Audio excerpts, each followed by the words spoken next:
তাকে প্রধানমন্ত্রী করেছে এবং বারবার প্রধানমন্ত্রী করবে ইনশাআল্লাহ।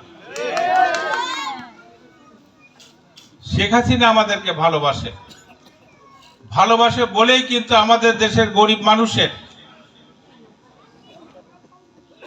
বেঁচে থাকার জন্য শেখ হাসিনা চিন্তা ভাবনা করে। শেখ হাসিনা আমাদের বয়স্ক ভাতা দিচ্ছে, আমাদেরকে বিধবা ভাতা দিচ্ছে। বয়স্ক ভাতা দিয়ে একটা মানুষের কি উপকার করেছে সে কথাটা বলতে চাই। আমরা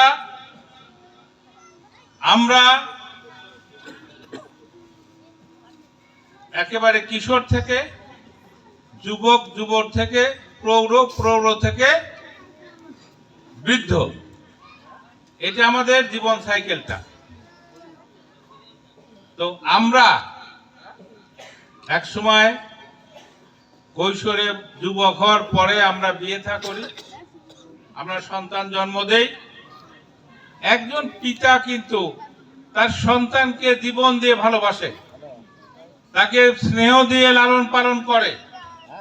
লালন পালন করার পরে ওই যুবক যে সন্তানের পিতা, সে বয়স বাড়ার সাথে সাথে বৃদ্ধ হয়ে যায়।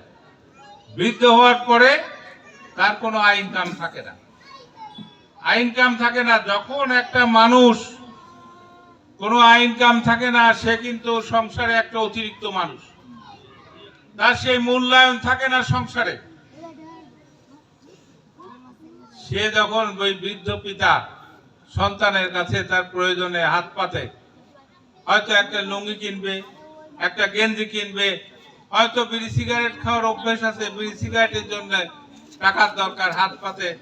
সন্তান যখন ওই টাকা দেয় না, তখন ওই বৃদ্ধ পিতার মনে খুব কষ্ট লাগে। কষ্ট লাগে না? যখন এই কষ্ট সে ভোগ করে, তারপরেও বেঁচে থাকার জন্য ছেলের সংসারে থাকতে হয়। শেখ হাসিনা কিন্তু 100 টাকা দিয়ে এই ভাতা দেওয়ার ব্যবস্থা করছিল। 100 টাকার ভাতা, এই 100 টাকা ভাতা দেওয়ার পরে ওই বৃদ্ধ পিতা তার বিড়ি সিগারেট কেনার জন্য সন্তানের কাছে হাত পাততে হয় নাই, তার একটা লুঙ্গি গেঞ্জি কেনার জন্য হাত পাততে হয় নাই। আজকে সেই ভাতা 600 টাকা, আজকে সেই ভাতা 600 টাকা, তার আর কোনো প্রয়োজনে সন্তানের কাছে হাত পাততে হয় না, শুধু সংসারে থাকে স্নেহের বন্ধনে।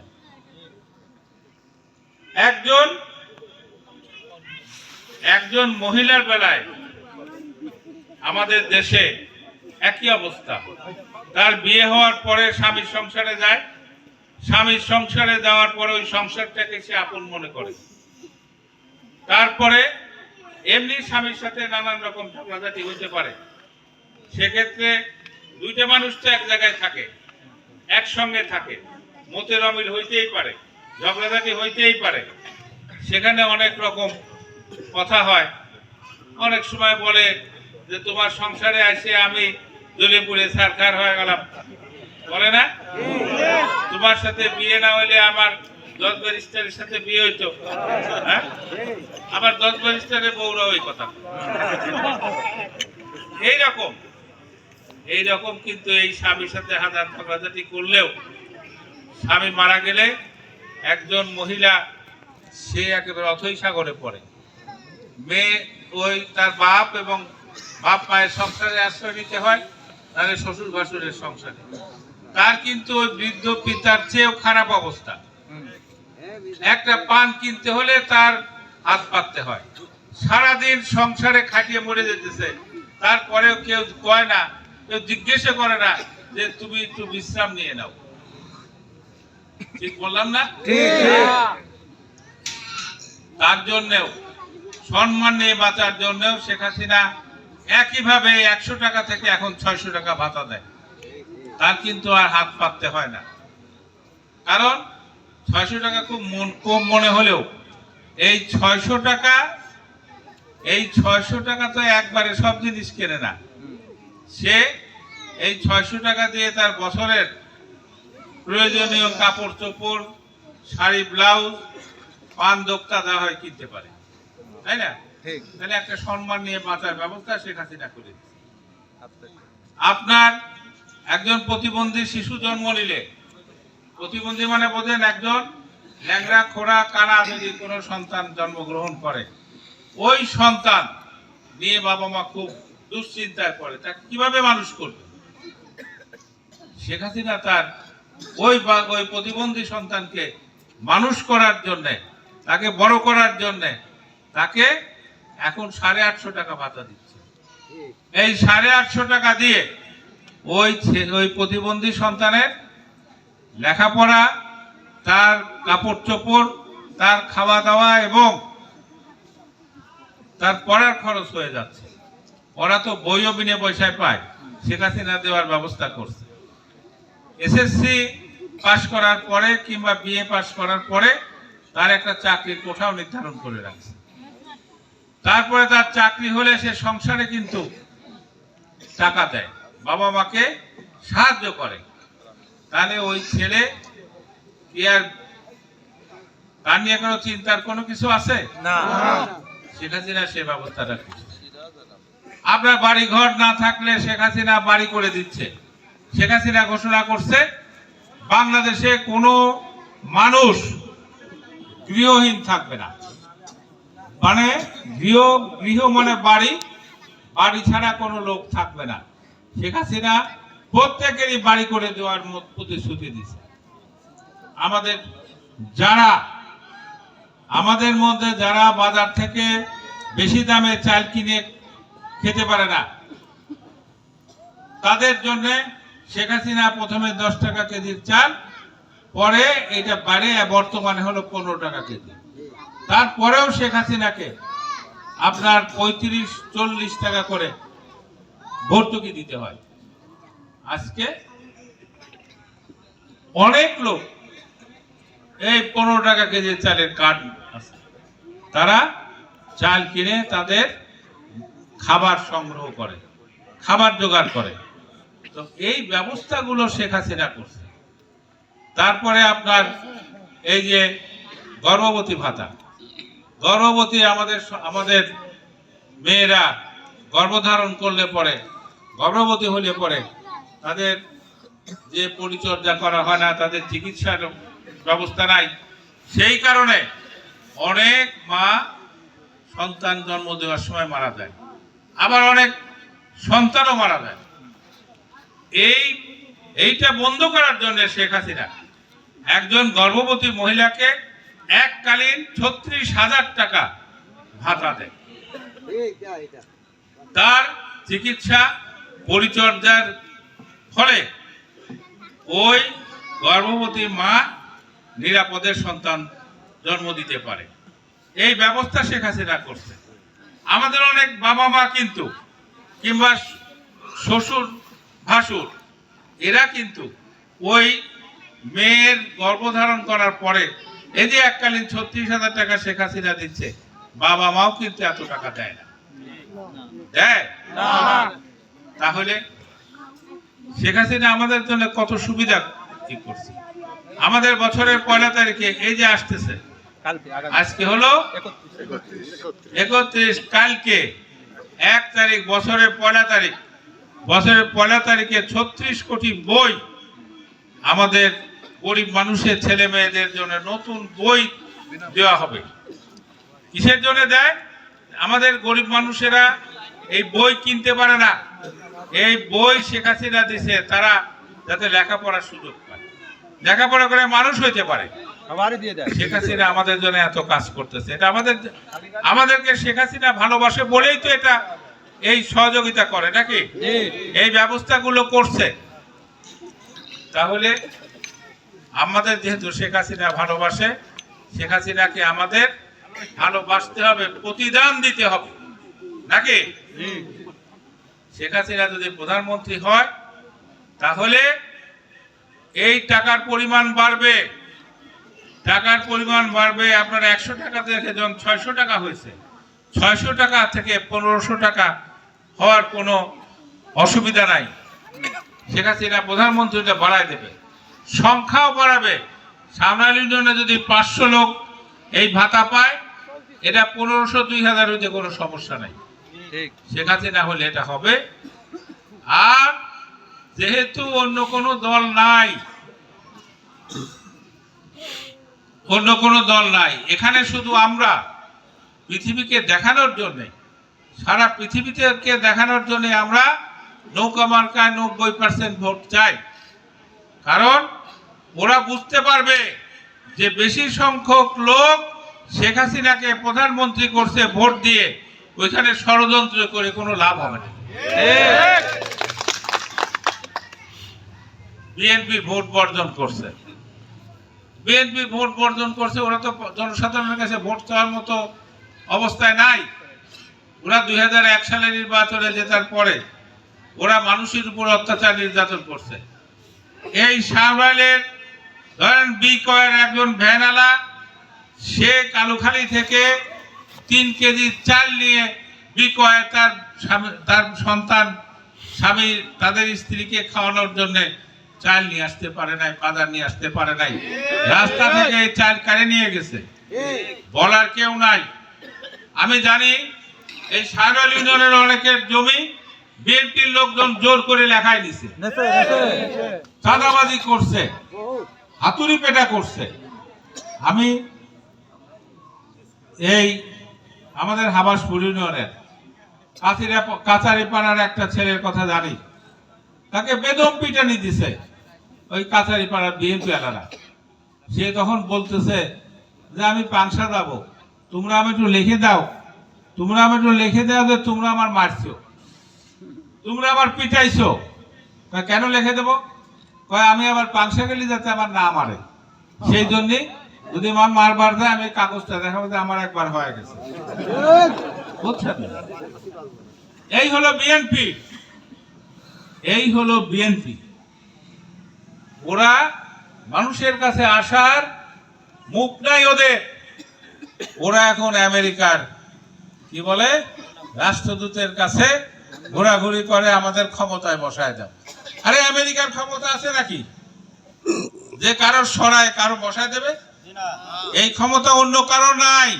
কারণ আমেরিকার এখন একার মক্কেলি নাই, দুনিয়াতে বহুত মক্কেল জন্ম নিছে। এখন এই যে আমাদের উপরে নিষেধাজ্ঞা জারি করবার চাইছে যে আমরা বাংলাদেশের উপরে নিষেধাজ্ঞা জারি করব। রাশিয়া এবং চীন বলে দিয়েছে বাংলাদেশের উপরে কোনো নিষেধাজ্ঞা জারি করতে গেলে তাহলে পরে আমরা জাতিসংঘে ভেটো দিয়ে এটা প্রতিরোধ করবো ইনশাআল্লাহ। তাদের ভয়ের কিছু নাই। কইলাম না বহুত মক্কেল জন্মাইছে। এই আপনার গাঠোরাতে আগে কয়জন মক্কেল ছিল? 2-1জনই ছিল। ঘাটনার মানুষ তাদের কথা মানিয়ে চলছে। এখন দেখা যায় ভুড়ি ভুড়ি মক্কেল, কেউ কারোর কথা শোনে না। এই পৃথিবীর অবস্থা ওই রকমই। কাজেই আমাদের ভয়ের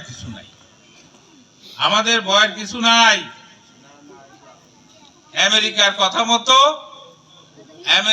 কথা মতো বিএনপি এলারা কি করছে? ফাঁকিতে করছে।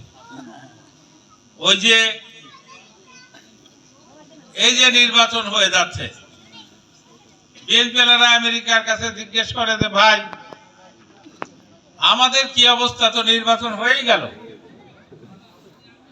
তখন আমেরিকা এখন বলতেছে আরে অসুবিধা নাই, 6 মাস যাক, আমরা শেখ হাসিনার গদিতে নামায় দেব, আবার নতুন করে নির্বাচন দেব। এখন 6 মাস পরে, ধরেন 1 বছর পরে ওদের নির্বাচন, ওরা কবি যে এখন তো আমাকে নির্বাচন নিয়ে আমরা ব্যস্ত আছি, আমরা আবার বাংলাদেশে কি কর, কয়দিন সবুর কর, আমরা ব্যবস্থা একটা নিতেছি। তারপরে ধরেন নির্বাচন হয়ে গেল, তখন বললো যে নির্বাচন তো হয়ে গেছে, এবার একটা ব্যবস্থা করো। কয় নির্বাচন করি সুমর পেলাম না, এখন আমরা ঠিকভাবে বসবার পারি নাই, আগে বসিয়ে নেই তারপরে দেখো। ওই যে আপনারা ভানু বন্দ্যোপাধ্যায়ের একটা কমিক আছে না, শুনছেন? ভানু বন্দ্যোপাধ্যায় হলো উকিল, বুঝছেন না? তার কাছে এক মক্কেল গেছে মার্ডার কেসের আসামি।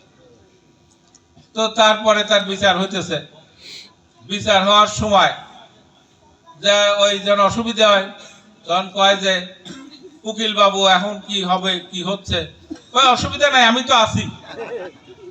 তারপরে এক সময় ওই খুনের অপরাধে তার ফাঁসি হয়ে গেল। ফাঁসি হলে উকিলের কাছে কইলো, উকিল বাবু এখন কি হলো, আমার তো ফাঁসি হয়ে গেল। ওই ঝুললা পর আমি তো আছি, বুঝছেন না? এখন ওই বিএনপির অবস্থা হয়েছে ওর ঝুলে পড়া ছাড়া কোনো উপায় নাই, বুঝছেন না?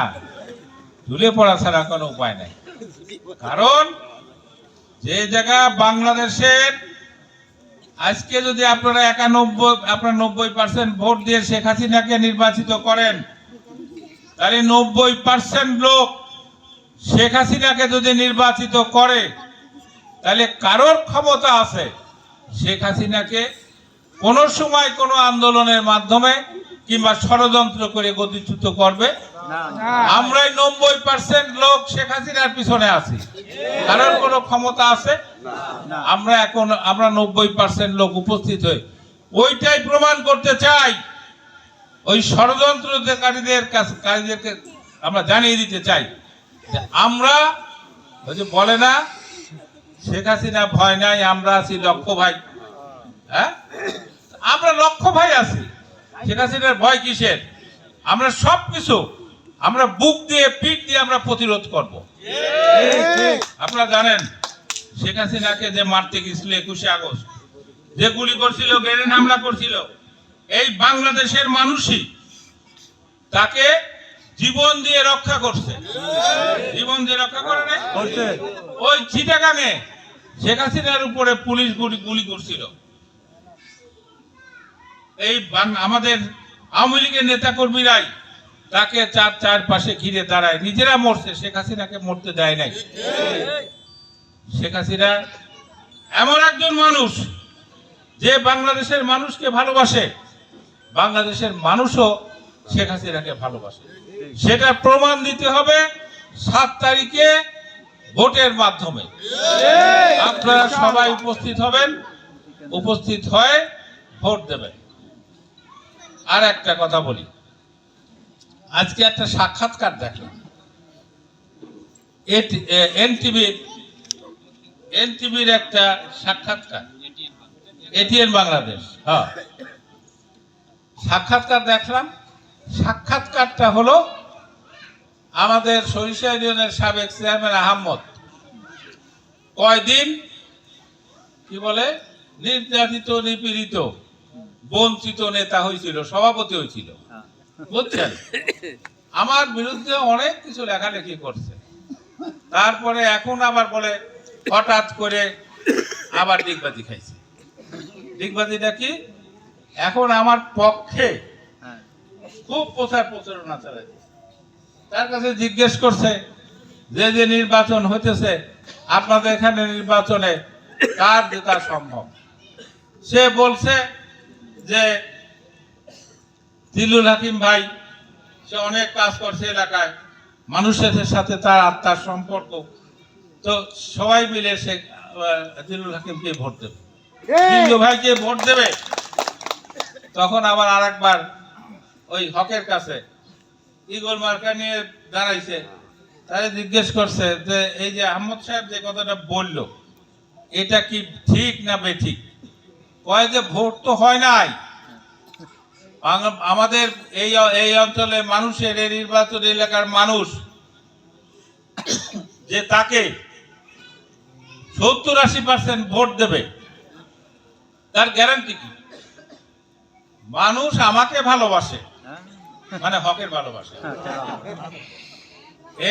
এই পাংশা বালেকান্দের মানুষ আমাকেই ভোট দেবে, আমাকে নির্বাচিত করবে। এখন কথাটা হলো কি, চেয়ারম্যানে ফেল করছে 2 বার, তাই না? জামানত বাজেয়াপ্ত হয়েছে। তারপরে বার উপজেলায় দাঁড়াইলো, টিটো চৌধুরীর কাছে জামানত বাজেয়াপ্ত হয়েছে। হ্যাঁ, ওই যে আমাদের ঠান্ডু ভাই বললো যে কেউ কেউ বলে যে কি অবস্থা হয়, দোদুল্য মানুষ হইতেও মানে জিততে পারবে কিনা জিল্লুল হাকিম, এইসব কথা যারা বলে তাদের ঠান্ডা ভাই দুই কথা শুনেও দেয়, তাই তো? শুনেও দেয়। কিন্তু কারা বলে এই কথাটা? হকের তো কোনো ইনকাম নাই, আছে? ওর বউ চাকরি করে, এখন ওর ভাই হলো গে হারাম পয়সা, ওই পয়সা নিয়ে এসে পুদ্দারি করে, মানুষের পয়সা দেয়। যেসব মানুষ পয়সা খায় তারা হয়তো ওই পয়সাটা জায়েজ করার জন্য কয় যে কি হয়, ওদের দিতেই যেতে পারে। কালকে বালিয়াকান্দিতে একটা শুনলাম, আমরা তখন কোথায়, আমরা তখন কোথায় শুনলাম যে বালিয়াকান্দিতে একটা মিছিল হয়েছে। কতজন ছিল মিছিলে? 20 থেকে 25 জন। 20 থেকে 25 জন। তো তার 15-16 জনই হলো রাজবাড়ির পাঁচুরিয়া টাচুরিয়া এই সমস্ত এলাকার লোক। আমি তখন বললাম ইদ্রিস ফকির আর নায়েব আলী আরো আমাদের কয়েকজন নেতাকে যে আপনারা একটা মিছিল দেন। আধা ঘন্টার মধ্যে 350 লোকের উপরে একটা মিছিল হয়েছে, আধা ঘন্টার মধ্যে। কাজেই এইখানে কোন রকম ভয় পাওয়ার কিছু নাই, ভয় পাওয়ার কিছু নাই। আমি এতটা বছর কোন এমপি যা করে নাই, কোন এমপি একটা রাস্তাঘাট করে নাই, কোন এমপি বিদ্যুৎ দেয় নাই, আমি রাস্তাঘাট করে দিছি। এবং যে কোনো জায়গাতে ঢুকে যে কোনো জায়গাতে আপনার বাড়াইতে পারবেন। রাস্তাঘাট করাতে আপনাদের ইনকাম বাড়ছে। এই বিকয়ার লোক 3 দিনকার প্রোগ্রাম নিয়ে 4 দিনকার প্রোগ্রাম নিয়ে পাংশা যাইত, 2 দিন পরে যাইত পাংশা দেওয়া কাজটা সে 2 দিন পরে আবার বিকয় আসতো। সে এখন বিকয়া থেকে পাংশা যায় কত মিনিট লাগে? পাংশা থেকে যায় বিকালে চা খায়, আবার আর বাড়িতে এসে ভাত টাত খায়, ঘুমায়।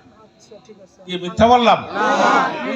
একেবারে জালের মতো, মাকড়সার জালের মতো রাস্তাঘাট হয়েছে, হয় নাই? বিদ্যুৎ দিছে আমরা, মানুষের আয় ইনকাম বাড়ছে। একজন ভ্যানওয়ালা এখন একটা ভ্যান চালায়, যেটা আগে যখন রাস্তাঘাট ছিল না 250-300 টাকার উপরে সারাদিন ভরে কামাই করতে পারত। আর এখন আপনার সকালে রিক্সা নিয়ে বাড়াইলে 3টার মধ্যে সে 700-800 টাকা কামাই করে বাড়ি ফেরে, তাই না? আর যদি সন্ধ্যা পর্যন্ত চালায় 1000 টাকার উপরে কামাই করে। এই যে আপনারা এই রাস্তাঘাট হয়েছে বলে এক জায়গার জিনিস আর এক জায়গা নিয়ে আপনারা বেশি দামে বিক্রি করতে পারেন, গ্রাম থেকে কিনে আপনার বাজারে এসে অনেক টাকা কামাই করতে পারেন। আপনাদের অর্থনৈতিক কর্মকাণ্ড বাড়ছে, আপনাদের আয় ইনকাম বাড়ছে। এটা তো রাস্তাঘাট করে দেওয়ার জন্যই, বিদ্যুৎ দেওয়ার জন্য আপনার আরামে থাকতে পারতেছেন। আপনাদের বাড়ির মেয়েরা আর এখন খড়ি ঠেলে চুলো জ্বালানো লাগে না, চোখ মুখ লাল হয়ে যায় না, পু পারতি। হ্যাঁ, এখন রাইস কুকার কিনে নিছে, মানে স্বামী ঘরে ফেরার সাথে সাথেই আপনার ভাতও রান্না হয়, তরকারি রান্না হয়। এত সুবিধা, এই ব্যবস্থাগুলো আমরা করে দিছি। আমি জিল্লুল হাকিম, শেখ হাসিনা প্রধানমন্ত্রী থাকার কারণে এগুলো আমি করতে পারছি। আর কেউ করতে পারছে না? আর কেউ করে নাই। আপনাদের এই যে কমিউনিটি ক্লিনিক খালেদা জিয়া বন্ধ করে দিয়েছিল, শেখ হাসিনা এসে আবার এই কমিউনিটি ক্লিনিক চালু করছে। আমি আপনাদের জন্য কাজ করতেছি। আপনাদের করোনার সময় কাউকে দেখা যায় নাই, আমার সন্তান মিতুল হাকিম আপনাদের পাশে থাকি, আপনাদের সেবা করছে। আমরা হসপিটালে, আমার 3টা হসপিটালে, উপজেলা হসপিটালে আমরা অক্সিজেন দেওয়ার মেশিন কিনে দিছি। 2টা করে মেশিন কিনে দিছি, যেটা ফরিদপুর মেডিকেল কলেজেও ছিল না। আমরা দিছি, আমরা ওষুধপত্র দিছি, আমরা 2টা মাইক্রোবাস ব্যবস্থা করে দিছি, ডাক্তাররা যাতে রোগীদের কাছে যাইতে পারে, চিকিৎসা করতে পারে। আমরা ওষুধ দিছি, মিতুল নিজে করোনার আক্রান্ত রোগীদের বাড়ি বাড়িতে যা ওষুধ দিছি। আমরা বিপদের সময় আপনাদের পাশে থাকছি। আর কেউ থাকছে? ও ওই টেবিলে যদি মানে একজন লোক সে যদি জমিতে ধান চাষ করে ধান ফলায় মারাই টারাই করে রান্না বান্না করে যদি গরম গরম ভাত টেবিলে দিয়ে দেয়, সবারই খাইতে ইচ্ছে করে না? এখন সকলেরই শখ হলো ওইটা, গরম ভাত খাবে ভালো ভালো তরকারি দিয়ে। হ্যাঁ, এই শখ তো সকলেরই করে। কাজেই শখেরও একটা সীমা থাকা দরকার, শখেরও সীমা থাকা দরকার। পুজোর যদি শখ হয় যে জয়া সুবি পারে পারে না, পারে না। আপনারা এই সারওয়াল ইউনিয়নের মানুষ, আমার ভাই, আমি এই সারওয়াল ইউনিয়নকে আমার নিজের ইউনিয়ন হিসেবে ঘোষণা দিচ্ছি এবং সেই হিসাবে আমি সারওয়াল ইউনিয়নকে গড়ে তুলছি। আমরা এই পরবর্তী 5 বছরে আপনারা যদি শেখ হাসিনাকে 90% লোক উপস্থিত হয়ে ভোট দেন, আমরা শেখ হাসিনার কাছ থেকে এই আমাদের এলাকার মানুষের যুবকদের কর্মসংস্থানের জন্য আমরা মিল কারখানা করে তুলব।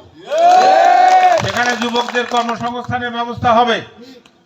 আমরা মেডিকেল কলেজ গড়ে তুলব যাতে আমাদের এলাকার যুবক যুবতীরা তারা ওখান থেকে পাশ করে মানুষের সেবা করতে পারে।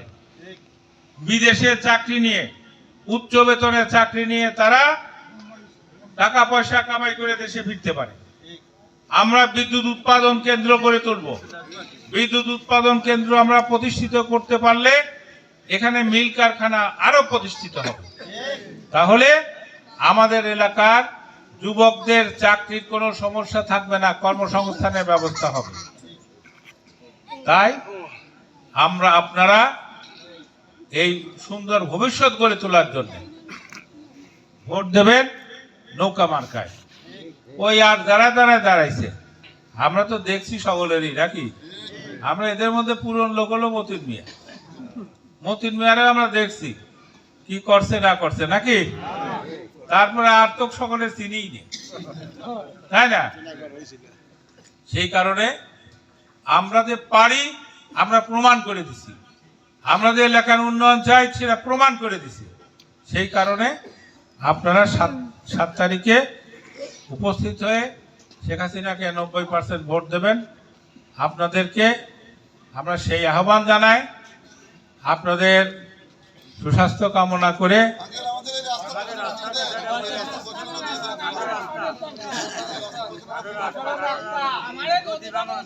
আমি কিন্তু একটা কথা বলছি, জননেত্রী শেখ হাসিনা ইতিমধ্যেই ঘোষণা দিছে যে সমস্ত রাস্তা হয় নাই সেই সমস্ত, এখন তো রাস্তা বাকি আছে,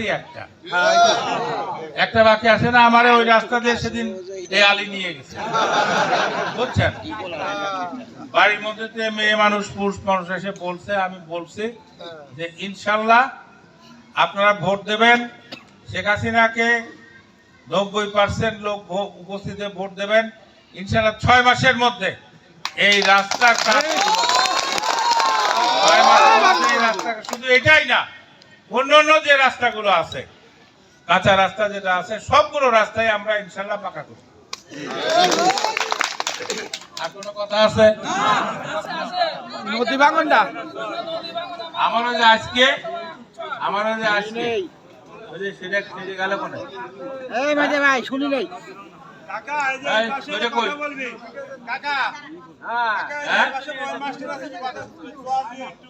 আরে সে না, চর নিয়ে কি হবে সেটা পরে। ওই যে আমাদের সেটা কই, হ্যাঁ ওই যে আমাকে এক মক্কেল আর কি,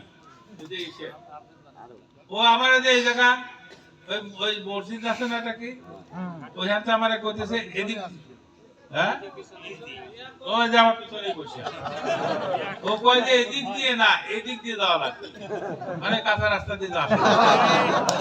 আমি বললাম যে এই মিয়া জিরুল হাকিম রাস্তা চেনে না, হ্যাঁ আমার আমার সাথে শয়তানিটা করতেছো, হ্যাঁ ও বোঝে নাই যে আমি রাস্তা চিনি, বুঝছেন না? আমি তো সব চিনি,